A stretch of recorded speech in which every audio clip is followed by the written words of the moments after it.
Alright, so we're out here in the dirt patch because I got an unexpected delivery yesterday.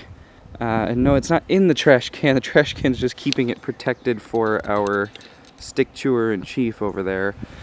This is my Hudson's Golden Gem apple tree. It looks like it's doing pretty well. A bit taller than I thought it would be, and we've got, of course, it's not going to focus. Got one little set of leaves on her there. But I'm really excited. I'm eager for all of the new plants to get in the ground, and individually they're all the most exciting plant. I'm really happy about this one. It's an unusual apple.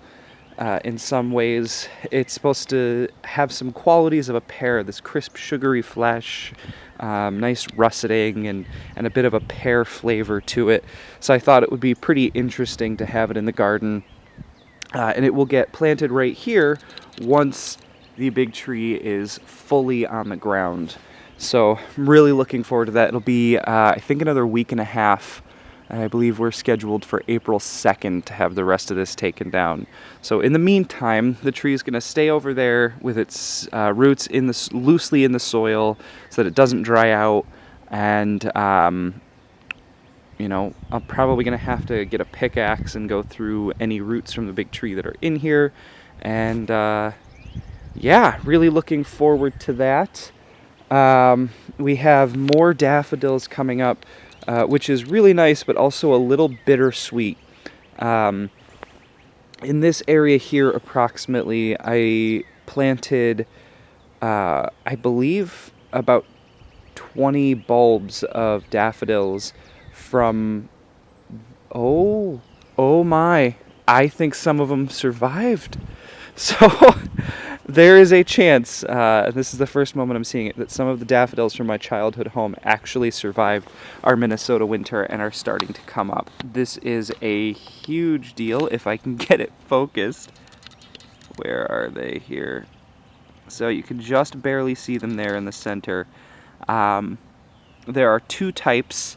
I planted one on either side of this bed when it was first put in, so that came around about there. And there was a small, I believe, yellow and white, and then a small buttery yellow. And I loved them when I was a kid. The family history says that my great-grandmother planted them, and our neighborhood was filled with the daffodils, and supposedly my great-grandmother, when she thinned out the daffodils, would just throw the bulbs all over the place. She threw them in ditches down the road, in the woods, and that was why there were so many of them. Specifically in our neighborhood, even though nobody else had them in their gardens. And I don't know if that's true, but I really like the story. It's one of the reasons I love those flowers, so I'm really, really hoping that at least one of the types survived. We do have some other daffodils that are coming up here, but I planted some varieties that we knew were hardy in our area, and so I'm excited that those came up, but it's less of a surprise. It's just more that I'm eager for them to bloom. I think that's about it for checking on signs of life here, but we do have some interesting stuff going on in the basement, mostly just an expansion to the seed starting shelf. So things were starting to get incredibly crowded, even before I needed to borrow Maria's mother's lights. And I finally gave in, because once I started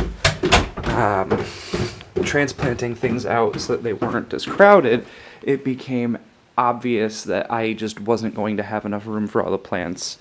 So it was either cull a bunch of plants and waste all of the seeds and effort, or get another set of 4 lights.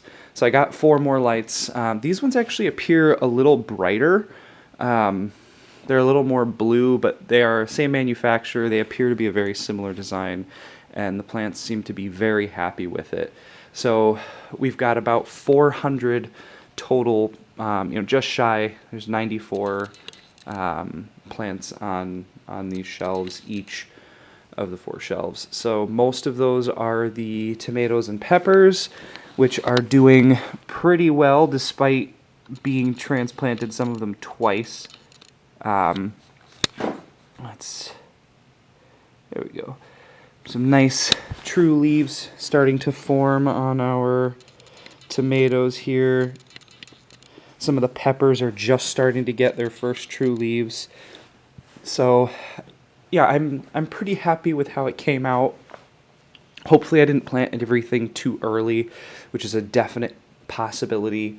I still have probably 6 or 7 more weeks to go, and I'm going to want to be really careful because it's Minnesota and we get those freak freezes. But yeah, lots and lots of plants. I have a few people I've lined up to take some of them, and that'll mean I can move things away from the edge, get them better under the light, kind of collapse this colony here a little bit, and give everything the resources that every one of these plants needs.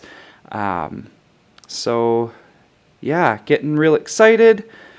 Getting really hard to wait for that good weather, but you know, the birds are outside singing. I can finally dig some holes. Our seed garlic just arrived, so I can get that planted soon, and yeah, that's about it. So I hope you guys are doing well. Thanks for your time, and I'll see you later. Bye.